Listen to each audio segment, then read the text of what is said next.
first episode. Welcome to the Kasi Podcast. Thank you guys for tuning in. Thank you for listening. It's been a long time coming. How long ago did I talk to you about this? About probably 6 months ago. 6 months ago? There's people I spoke to about this about last year. But now we're here now, first episode. Many more to come. Thank you guys for joining in. Got a special guest with me today. I've known you since year 7. Yeah. So that's about 6-7 years.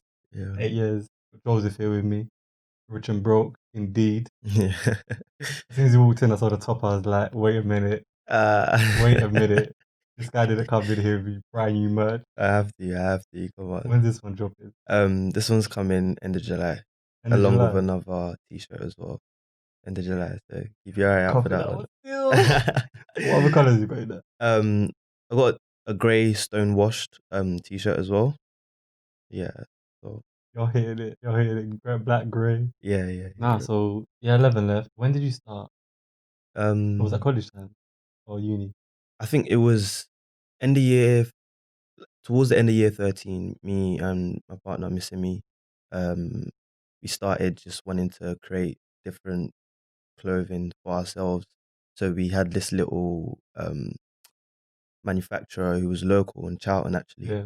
And we would just go there with designs, we would print it on t-shirts and then we would wear it around, and from there it started to pick up a lot more interest from people around us. I remember the first drop. It was the t-shirts. I still got the first white tee of the camo one. The camo one. Yeah. I remember that came out and the cap came out. Was it the cap first? Yeah, it was the cap first and then the t-shirts came out. I remember coming out and I was like, oh, Say No More is a good brand. That's cool. But bare people doing brands a bit. People doing brands. I thought, alright, got a brand, that's cool. It's alright. I like the concept behind it. Yeah. I like the name RichNBroke. Yeah. The design. And then I was like, yeah, I like that. And just supporting it. Yeah. And then it was when I thought, oh, wait a minute.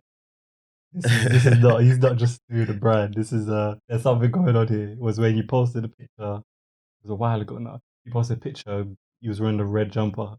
Oh, yeah. RichNBroke. But you posted it before you released it. Yeah. And I said the jumper, and I said, no. That red jumper was a staple. It's a staple. I looked at the jumper, I said, no. Wait a minute. And I zoomed in the picture, I was like, it's RichNBroke. Yeah. And I was like, nah, Jones doing something here. Yeah. So I messaged you, I was like, yo, something's going on here. Like, I'm watching you, I'm watching the moves. That jumper. And then you released the jumper, I got white one straight away. Yeah. And the cap, I got that one. I was like, yo, this guy he's doing stuff. Like, it was sick. But for people who don't know, RichNBroke, tell us about that, about what it means. I think the first thing that gets people's attention about the name is the oxymoron RichNBroke. What we're trying to do with the brand is be more than just a fashion brand, be like a voice for like the community we're from, be a voice in like our social area as well. So RichNBroke, we're trying to change the narrative of what rich and broke means. So if I was to ask you, are you rich? Like first thing you're gonna think about is how much do I have in my bank account, or is there money in my bank account to say that I'm rich? RichNBroke's trying to change that narrative. So if I ask you, are you rich? You can tell me, yeah, I'm rich in love, I'm rich in family, I'm rich in passion.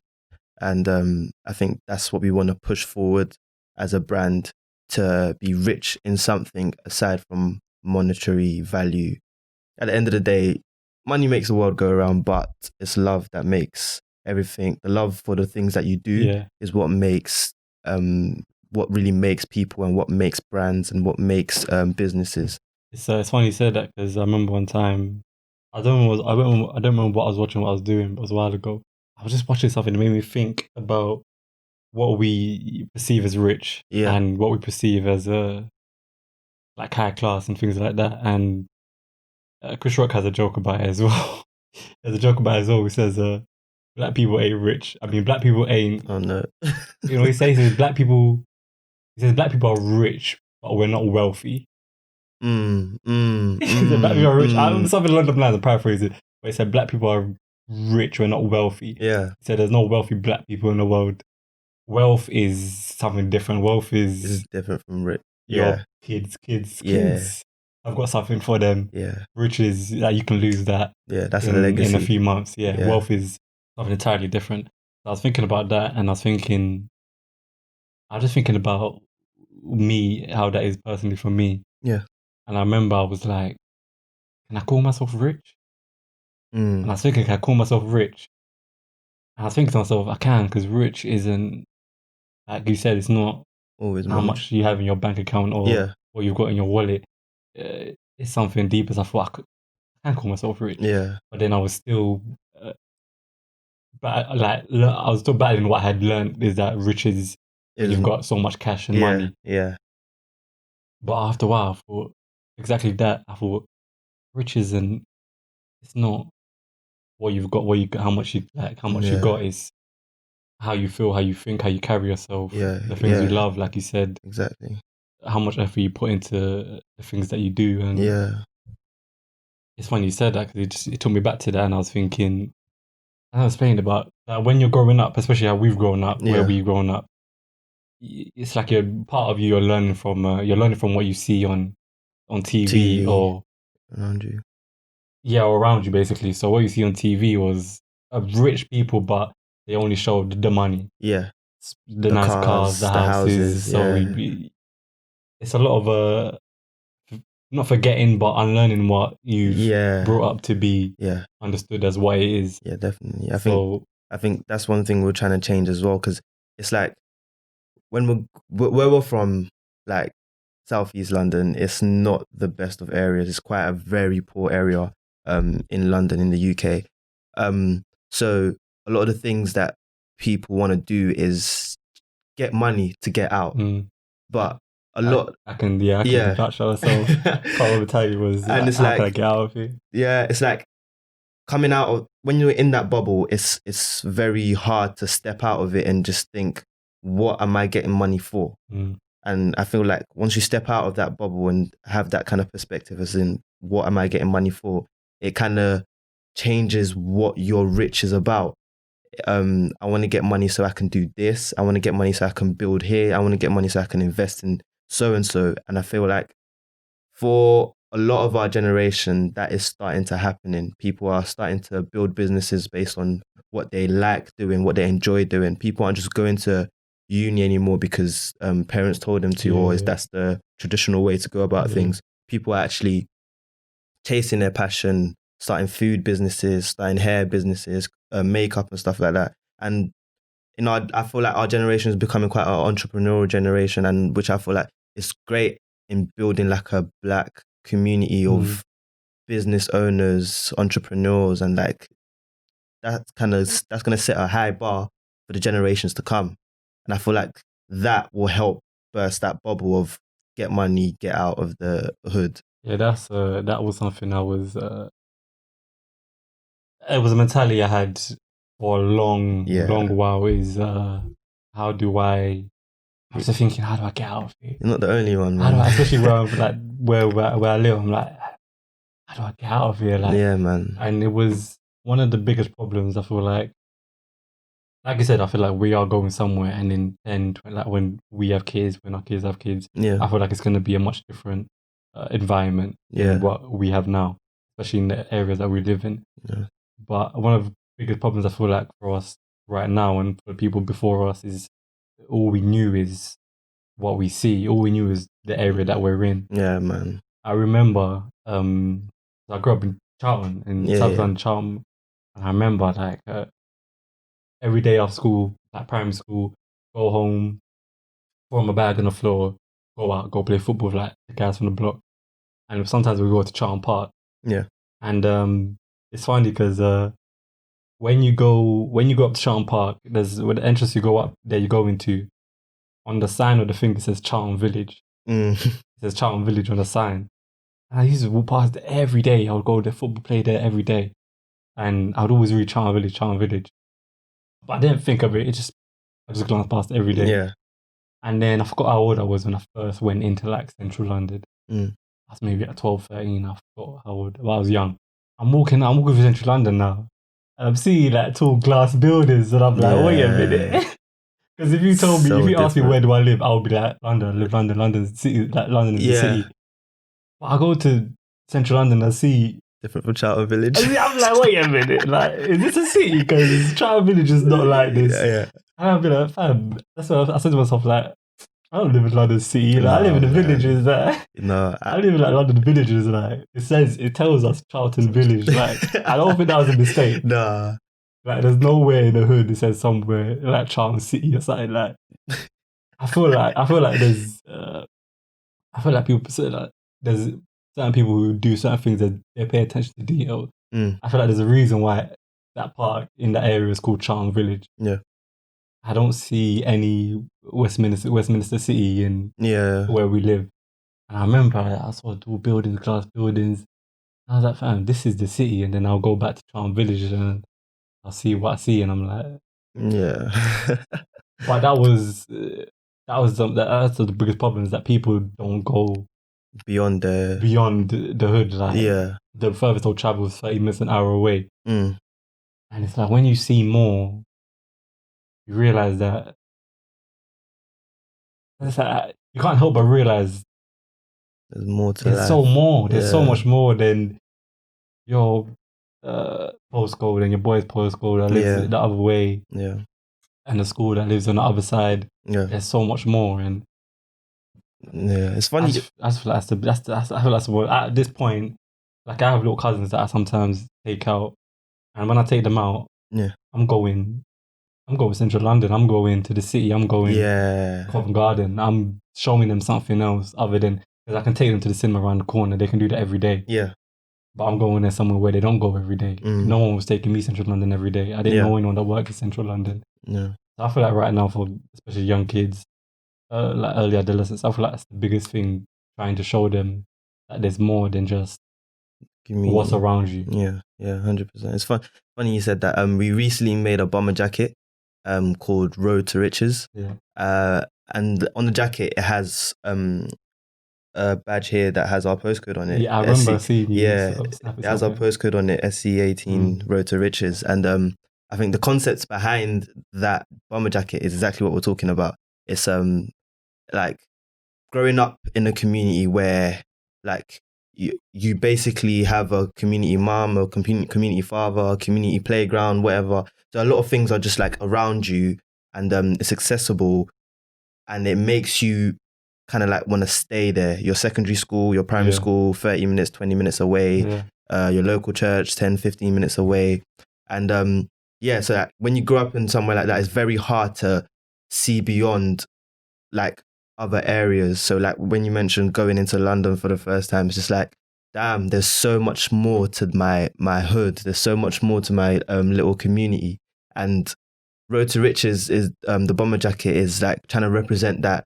Yes, own where you come from, but that's not the end. Yeah, that's just the beginning, literally. And take out on your road to riches, take out where you come from, like all the lessons you've learned, all the grafting and all the nitty gritty stuff. Take it out, like on your road to riches, but don't forget it, which is the whole kind of like meaning and concepts behind the bomber jacket. And it's a bomber jacket, keeps you warm, so it reminds you of home as well. But yeah, it's crucial for the next generations for us to do things like what you said, taking out your little cousin to see beyond the little community they grow up in, because it changes perspective a lot. It changes perspective a lot. It kind of like changes goals as to, okay, I don't want to live in the estate behind me. I've seen houses in Kensington. I've seen houses in Chelsea. I want to work towards that. I was in Ipswich the other weekend. Yeah.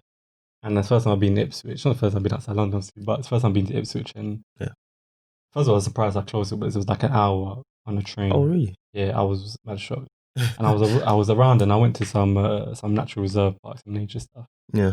I was walking around and I was looking at the houses, and I was like, because from earlier I said I probably won't I don't know if I'll live in London. I have to travel more to see if any other country appeals to me. I was like, if I am going to be in England, it's probably not going to be in London. It's probably going to be somewhere on the outside of London. You reckon? That's what I don't know. I could change my mind. 5, 10, 15 years in the future, but That's what I'm thinking right now. Somewhere close, because London is what I know. I'm like a city guy, but so somewhere close where I can drive into London whenever, like a 40 an hour minutes tops. Yeah. But I wouldn't live in London. I'd probably live somewhere just on the outside of outskirts. London. Yeah. Because I went to Ipswich and I felt like it was amazing. But the funny thing is that perspective is everything. Yeah. Because I spoke with someone that was in Ipswich. They're probably thinking they want to get out of it. And they were like, what are you doing? Like, it's just I said I was in Ipswich. Like, what are you doing here? Like, it's so dead. Like, yeah. And I was just like, it's so funny about perspectives, because I've met people who, since I got into uni, I met people who go to uni in London. And I know someone who goes uni around here. Not around here, but they live around here. Yeah. Like around where we live in our community. And they just say they love it. Look at them like, how can you love this? Yeah. Like, but then again, I've been here since I was born, so this is what you know. This doesn't excite me. So again, you have to understand this perspective, and when you find something for the first time, there is a sense of fascination to it. Yeah. That excites you. Yeah. But to someone else, it's everyday thing. No. But as soon as I saw Rich and Broke, and I thought about the concept as well, Rich and Broke, and I understood what it meant, and I was like, yeah, this is sick. And that was that plus the actual brand is sick. The way it looks, the style of it, I love it. So just two sides. I was like, nah, I have to appreciate that, man. I have to see this guy through, see how it goes. Yeah, I could sense from early, like from that picture you put with that red jumper. I don't know what it was. But it was like when everyone makes brands, like from like our community, they do a hat, they might do a t-shirt, and it's like a plain white black t-shirt with a little brand, and then that's it. But when you did the jumper and then you did the caps, and it was like you took it steps further. Yeah, I was like, nah, something's going on here, and I wanted to tune in. Yeah. How hard is it to actually go through this and to go through the process of designing something of how you want it to look, like that jumper? From designing how you want it to look, and then from actually having it made, and you're putting it on, like doing promo for it. It's a exciting process to see drawing come into life, basically. Me and my partner, Missimi, when we want to make something new, we have different inspirations because we go uni together and we live together as well. So we're quite close as well.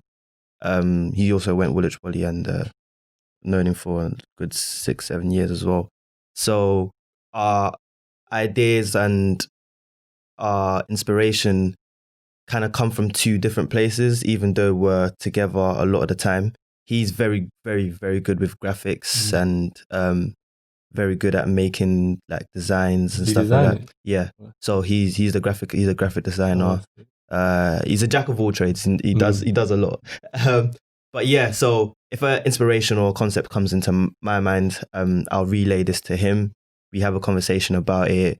He'll give me some ideas. I'll give him some ideas. We'll put some stuff together on drawing or paper, and then he gets to work on designing the graphics behind the concept or the ideas that we've come up with. Once he's done that, we create something called a tech pack. So a tech pack is basically the design that we want, the type of t-shirts or hoodie or jacket that we want, and the material and all the little details behind it. We put it all in this tech pack, and then we send it off to potential manufacturers, either in London, Portugal, or Pakistan. And then from that, they give us quotes on how much it would take to manufacture all of these, and we have quite a good selection of different manufacturers. So we kind of sieve out the best ones in terms of pricing, in terms of quality, in terms of time as well. And once we've found the one that we want, we go on further and like, can we get a sample?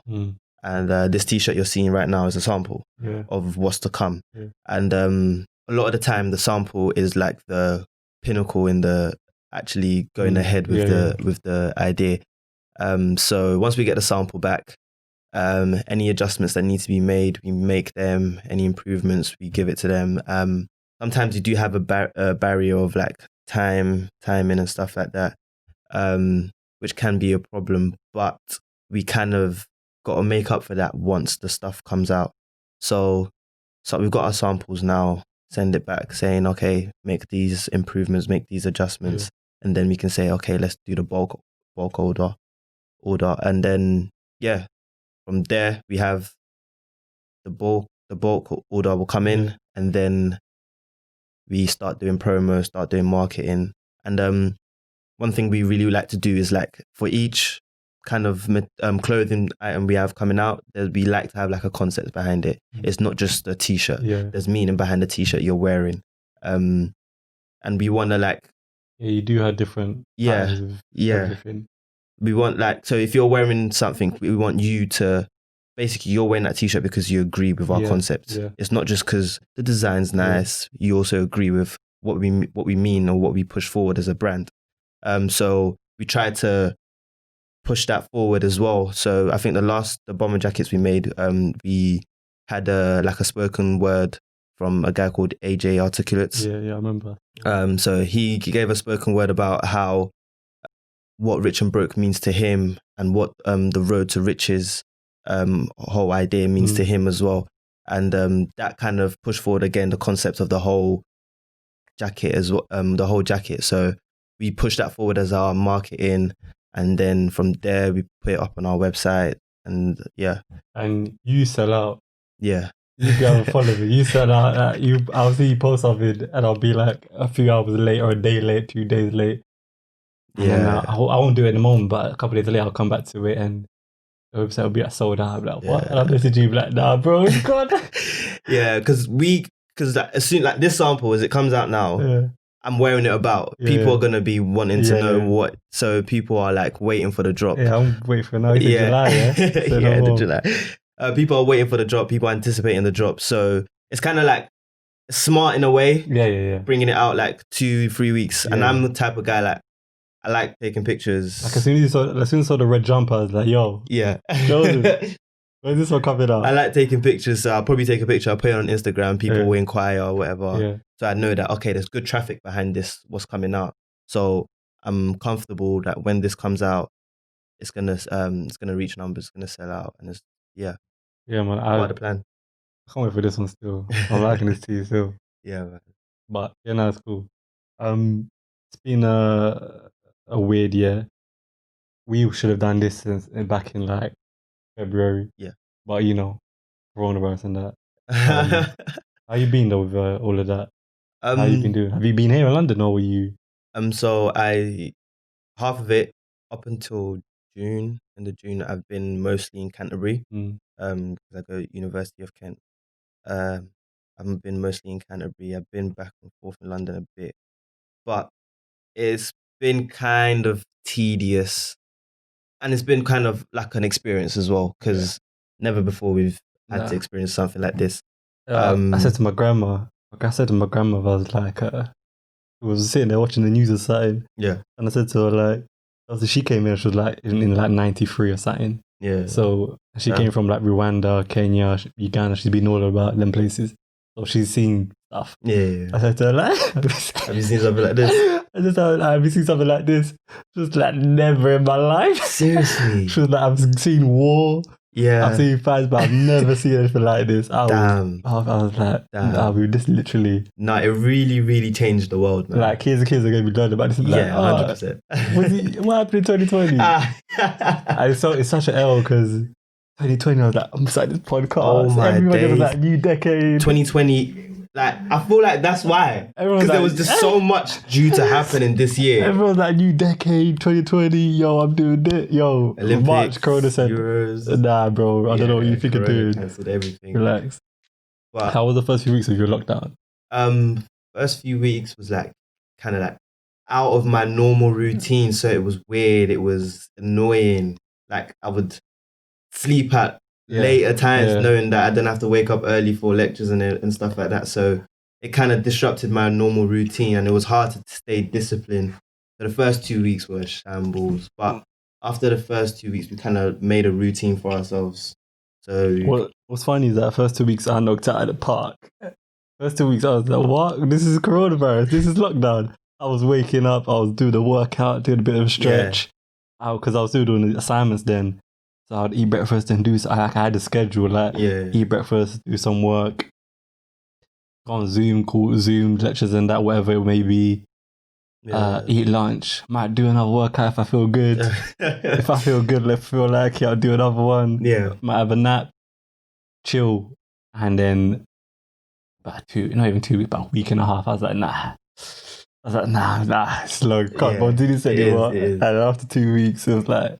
But it kind of like gave me like a foresight into what it is to be working for yourself. Because if you think about it, you couldn't go into offices, you couldn't go into work. This is the life of an entrepreneur. They don't have a set time to get into the office. They don't have a set time to leave the office. You have to kind of like build your day as to how it's gonna suit you and how you're gonna push out the most output of work in that day.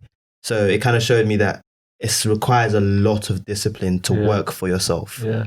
So you have to like plan the day and make sure you sleep early, so you wake up early to carry out the day as well.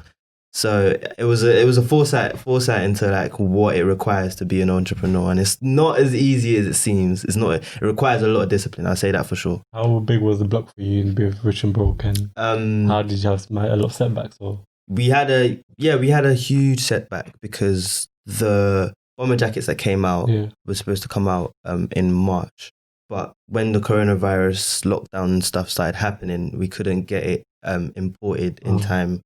So it ended up coming out in like late April, and then around that time, coronavirus was like kind of heavy. So no one was going out. Couldn't really link up. Yeah, no one was going out.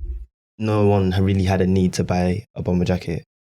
So it kind of made like the sales, like the projected sales that we had, it kind of had a setback to it because of the whole Corona situation. But I think like we made the most of it. We built a home studio.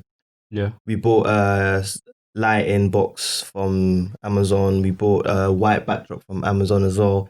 We got a few friends together, and we didn't break lockdown rules. We didn't break lockdown rules. One of my housemates models for us as well. Yeah. So we just we have a camera as well. So we literally just did it in our living room, and we did a photo shoot in our living room. So we made the most of it, and then that way we were able to push out the product. But like I said, in sales, we did see like a knock-on effect of Corona. It's funny. I was thinking when all this thing happened with the protests and the Black Lives Matter protests and the video of George Floyd. Yeah. I remember seeing the video and I was like, we're locked down. It's supposed to be locked down, but people still got time to do this to people. And I was like, no, that was crazy, man. That's another life-changing like experience that happened there, because it like George Floyd's death was like pinnacle into how Black businesses, Black movements are gonna go forward from henceforth. I hope it is. I mean, I've seen, as a Black business owner, I've seen a lot more support than previously. Previous to his death. I've seen a lot more support, and it's because people are now valuing each other, valuing our community, because his death brought about unity. Yeah, his death brought about unity because violence wasn't the answer because of obviously the lockdown issue. Yeah. So people were having to come together and find ways to basically remember his death and like put forward the idea of Black Lives Matter. Did you get a chance to go to any of the protests? No, I actually didn't go to any of the protests. One, because I was in Canterbury, and at the time the protest was in London. There was protests in Canterbury there. It's a bit weird. I remember I went to one of them. I went to one on a Sunday. I forgot if it was. I don't know if it was the last one in London or not. but I think it was the most packed because there had been like 3 or 4 before, Yeah. and it was. I just felt like I couldn't. I felt like me being here in London, having time to go. I felt like I couldn't have this pass and be like, oh, like imagine someone asking me. Imagine this is 10 years later. This is a pivotal moment, and some like kid or something, like one of my kids in the future asked me like, oh, did you go? Like, no, why? Yeah. I'll watch it from TV. I felt like I had to go, and it was an amazing experience. Like there were so many people there. It was just like good vibes. Like I was shocked about how many other than like white people that were there, non-black people that were there. Yeah. Like I was actually shocked. Like there were multicultural people from everywhere, and that surprised me, and that made me, because obviously, sort of for our generation, is the first sort of thing that we've seen like this. Yeah. There's been things like Mark Duggan and who's the other young boy, the school kid, Stephen Lawrence. There's been nothing like this, but nothing was as powerful as this one was. And maybe because this one started off in America, so we took the lead, which is what we do a lot of the time. But yeah, I remember thinking this was sick. Like, it was so good. But I just hope when we look back at it, it's not like, oh yeah, it was something for the moment and not that much. I think that's the thing. It made us happy for a bit with things, and then nothing's really. That would annoy me. Yeah, because online and on social media, it's a chamber, like, and it's scary the way things can be relevant for 30 seconds, and the next 30 seconds it's not relevant anymore. Yeah, I see people, like, when I saw like so much on social media, I was like, cool, this is good, like this is getting around. I was even interested in seeing like who people that I follow, who's posted what, who's not posted at all. Not because they don't support, but I was thinking, all right, cool, like, it's just interesting to see. And I was just thinking, a part of me was thinking, all right, cool, but if some weird thing happens and social media just gets shut down, then what? What changes have been happening? Yeah. So this stuff here, like, it could just get shut down so easily. Even when I think about people and like they have like Instagram famous people that have like so many followers and whatnot, I'm thinking, all right, cool, but what have you really got? It's true. If your profile gets shut down and your 2K followers, 5K followers are gone, how many followers do you really have? How many good friends do you really have? And what kind of support do you really have? What kind of circle do you really have? Yeah. And I feel like some people be putting so much on Snapchat and Instagram, and like sometimes I haven't done it for a while, but sometimes I just remove it from my phone. And at first you're thinking something's missing, like you might pick up your phone randomly. That's what I did the first time. Yeah, you might I might pick up my phone randomly and be like, oh yeah, I don't have it. But then after a while, you can go like 4 hours without touching your phone. Because except from social media, phone calls, messages, you might need to go on the internet for something, to look for something, but you're not doing that much. So when I take social media off my phone, sometimes I'll be going 4 or 5 hours and I'll be, oh, where's my phone? Like, I'm just doing other stuff. Okay, if you're in the room and you're playing games or whatever, that's not the same thing. But when you're out and you're doing things and your phone's in your pocket and you ain't touched it for hours, after 3-4 days, you just forget. Yeah. You forget that people are actually on social media and things are going, and people tell you, you remember, this happened, and you're like, what? Yeah. You realize how it looks like you've been living under a rock. But you realize how like minuscule all of that stuff is, like, that happens on social media. And the scary thing is that people can't do that. Yeah. Like, people cannot. It's crucial though, like, coming out of social media is needed so much. I feel like everyone needs to do it. Yeah. I advise everyone to do it. Yeah, because like it's a lot. Because even when the whole Black Lives Matter thing was happening, at first I was seeing these videos of like police brutality on black people. Even things like that. And I was like, okay, it's coming out. And then it kind of got too much. It was like, it was heavy on my heart to keep watching these videos. Like I had to like step away and like not go on Twitter for a while, because every time I would see a video of and it was just like, it was too much. It was very, very heartbreaking to watch. And it's like, you need to step away from that, or else like it was bad for the mental health. It's the same thing for me when people sharing videos and I'm seeing people's stories. Yeah. After a certain day, I was just like, I was skipping. Like I didn't want to. Yeah. I didn't want to look at it, and it's even weird and scary that it's things that we have to watch and become accustomed to. And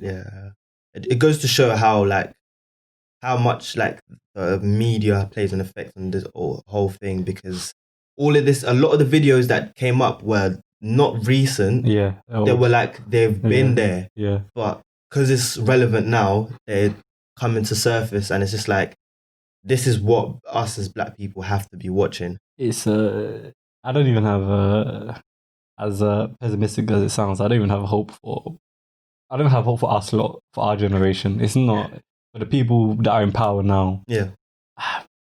I'm not trying. I don't think there's anything that is going to happen for us. What I think needs to happen is we all need to try, and not even us, because that's going to happen anyway. Our kids and our little nieces, nephews and cousins, they're going to grow up as Black people, as people who are not white. So they're gonna grow up a certain way anyway. They're gonna go through some certain stuff that is gonna make them understand things. I feel like it's people who are far, far away from this life who need to teach their kids that the things actually go on in this world. Because it's a word that people say, it's a phrase that people say so much, but it's true and it's pure in every sense, is the white privilege thing. And it's just simply that. And again, people don't understand, everybody has privilege. I have privilege when I eat food every night, when I sleep in my bed every night. I don't think about every night, someone somewhere else doesn't have a bed sleeping. I'm sleeping, I'm chilling. So there's privilege in every sense. But in this sense of white privilege, it's just simply that people that I'm not seeing this for firsthand, it's easy for them to be this, I don't know what you're talking about, this doesn't happen. If we can get people like that who are nowhere near this, people that live in suburbs, people that live in middle class areas, if we can somehow, I don't know how, maybe forget the parents, because they're already they're gone, they're too late. But if we can somehow get their kids, educate their kids, I don't know if it's happening through schools, I don't know if it can happen through parents, but if parents are already in a certain way, they're not going to do that. I don't know how it needs to happen, but some way we need to educate the kids from everywhere, especially people who don't live that life or cannot experience that life firsthand. People that go private schools, we need to educate them somehow that, things do happen here. You need to just smarten them up a bit, and then maybe when they grow up, there can be a better place. But for us, our age, and people a year too younger than us, people older than us, I don't think. I think I agree with you with the educating part, but I feel like it requires more than that. Because the reason why in our community, why I feel like non-Black people are they're not racist as such, is because in the primary schools they've grown up with us, they've seen us Black kids, they've played with us, they've learned with us, and it's once you take kids who have been secluded from seeing Black people, once you mix them in with that kind of social demographic, it and give them a common goal, that's what allows people to be unified. Because if you play on the same football team as me and you're white and I'm Black, we have a common goal of winning. At the end of the day, we're gonna have to work together, we're gonna have to be friends, we're gonna have to be kind of unified, because we have a common goal to win the football game. So I feel like educating, yes, but also bring them in the mix of Black people. But it's hard because South London, we are the majority in South East London. We are the majority, so it's hard. It's easier said than done. But I feel like mixing kids from different demographics is the one way to get one step closer. I guess it's a big conversation, and there's a lot to be said, especially about the way we live, and I don't like to call it racism in this country. I'm more the word I like to use more is stereotypes. I feel like stereotypes is, for how I've lived personally. Of course, my uncles would say totally different. They'd probably say blatant racism when they were growing up. But for how I've lived, I think it's a lot more stereotypes. I see a lot more and hear a lot more stereotypes than actual racism. The way they work in Britain is a lot different to the way they work in America. It's much more softer and a bit more friendly. It's a passive type of race. But do you know what's wrong with that though? What? The fact that you feel like it's not as bad. Deep it. I don't. It's bad, but you're saying it's not as bad. Yeah, when I was younger, I didn't think it was as bad. Yeah. When I was younger, but as I got older, I realized it's not any better. Mm. Nah, we didn't have a lot of time today, but I'm enjoying it, man. You're coming back on soon. Definitely. And we'll do it for longer. And it was good to have you on, man. Thanks for having me, man. We'll see you soon again. Guys, thank you for listening. Thank you for tuning in. Let the guys know where you can find your Instagram, socials. On website. Instagram it's RichNBroke_.